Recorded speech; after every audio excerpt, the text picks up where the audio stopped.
இனிமையான நண்பர்களே, அன்புள்ளம் கொண்ட சொந்தங்களே, அனைவருக்கும் வணக்கம்.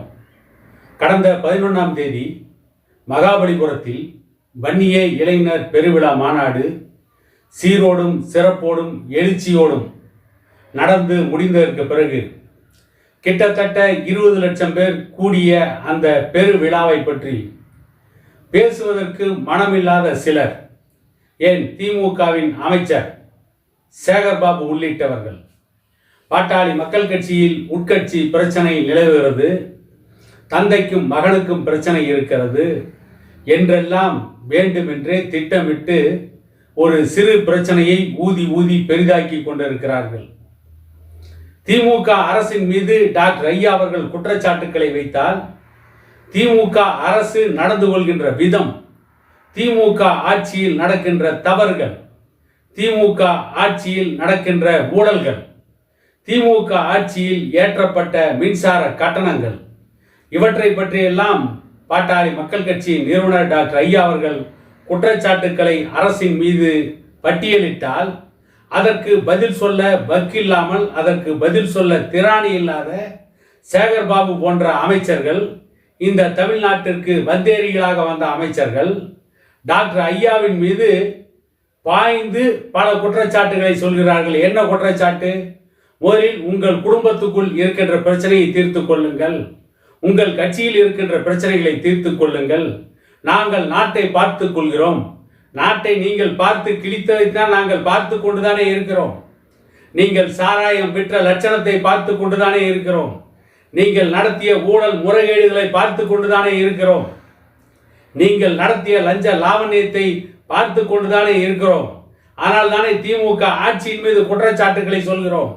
திமுக ஆட்சியின் மீது வைக்கின்ற குற்றச்சாட்டுகளுக்கு சரியான பதில் சொல்ல முடியாத சேகர்பாபு போன்ற வந்தேரி அமைச்சர்கள், இந்த நாட்டில் பிழைக்க வந்த மூதேவிகள், இந்த நாட்டிலே இருக்கின்ற இந்த நாட்டின் பூர்வகுடி தலைவரான டாக்டர் ஐயாவை பார்த்து, உங்கள் கட்சியில் இருக்கின்ற பிரச்சனையை சரி செய்து கொள்ளுங்கள், எங்கள் கட்சியில் எந்த பிரச்சனையும் இல்லை, பிரச்சனை இருப்பதாக திமுகவை சார்ந்த இந்த சேகர்பாபுவும் திமுகவில் இருக்கின்ற சில முன்னணி தலைவர்களும் கூலிக்கு சில ஆட்களை பிடித்து கூலி கொடுத்து சிலரை பாட்டாளி மக்கள் கட்சிக்கு எதிராக பேச வைத்துக் கொண்டிருக்கிறார்கள்.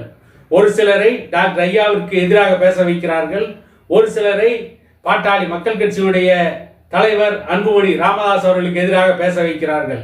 இப்படி பேச வைப்பதன் மூலம் திமுக ஆட்சிக்கு எழுகின்ற எதிர்ப்புகள், திமுக ஆட்சியின் மீது வருகின்ற குற்றச்சாட்டுகள், இவைகளெல்லாம் மக்கள் மத்தியிலே தெரிந்துவிடக் கூடாது என்பதற்காக, மக்கள் மத்தியில் அவர்கள் ஆட்சியின் மீது ஏற்பட்டிருக்கின்ற அவப்பெயரை மழுங்கடிக்க வேண்டும் என்பதற்காகவே திட்டமிட்டு பாட்டாளி மக்கள் கட்சியில் மிகப்பெரிய பிரச்சனை இருப்பதாக திமுகவை சார்ந்தவர்கள் ஊதி ஊதி பெரிதாக்கி கொண்டிருக்கிறார்கள்.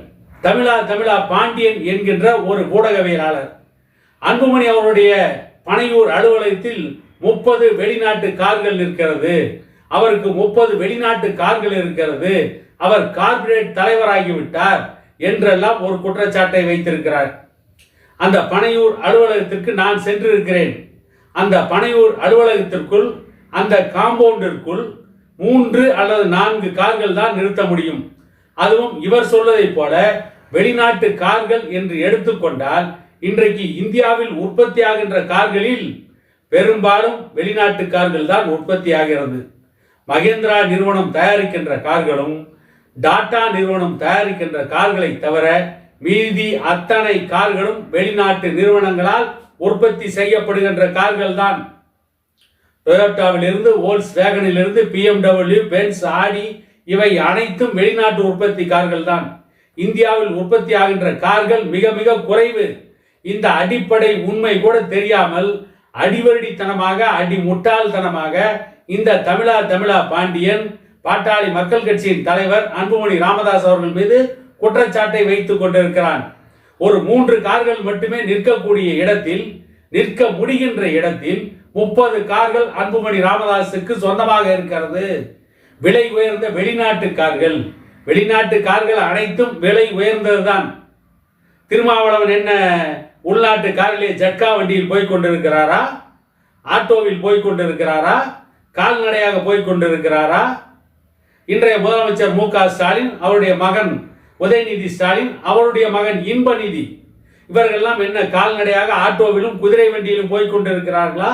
சைக்கிள் ரிக்ஷாவில் போய் கொண்டிருக்கிறார்களா? அவர்கள் போகின்ற கார்கள் விலை உயர்ந்த வெளிநாட்டு கார்கள். கோபாலபுரத்தில் வேண்டுமானால் 30 கார்கள் நிற்கும்.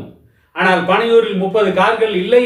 30 கார்கள் நிற்பதற்கு வழியும் இல்லை, வசதியும் இல்லை.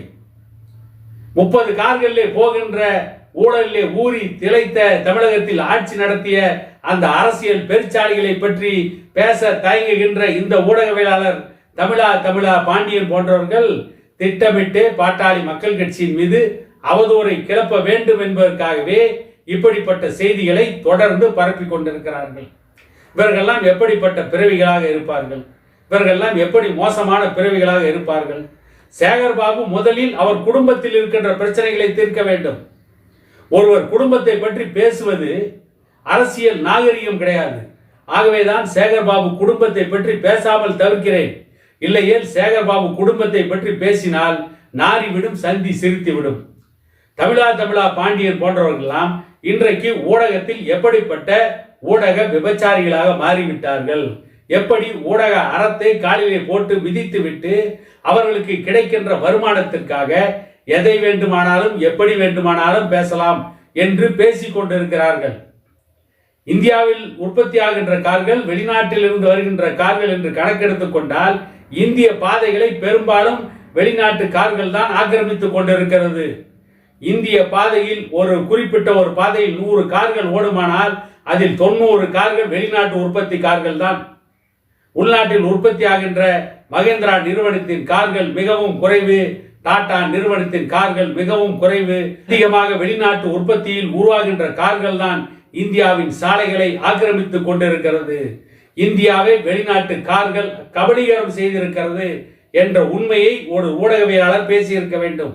ஆனால் அதை விடுத்துவிட்டு அன்புமணியுடைய பனையூர் அலுவலகத்தில் 30 கார்கள் நிற்கிறது, வெளிநாட்டு சொகுசு கார்கள் நிற்கிறது, கோடி கணக்கில் வாங்கப்பட்ட விலை உயர்ந்த கார்கள் நிற்கிறது என்று ஒரு பொய்யான செய்தியை மக்கள் மத்தியிலே பரப்புவதற்காக இவர் எந்த இடத்திலே யாரிடம் எவ்வளவு வாங்கினார் என்பதை பற்றியெல்லாம் இன்னும் சில நாட்களில் அந்த ரகசியங்கள் வெளியே வரும் என கூறிக்கொண்டு இன்னொரு காணொளியில் உங்களை சந்திக்கும் வரை உங்களிடமிருந்து விடைபெறுவது உங்கள் எடப்பாடி துரைசாமி.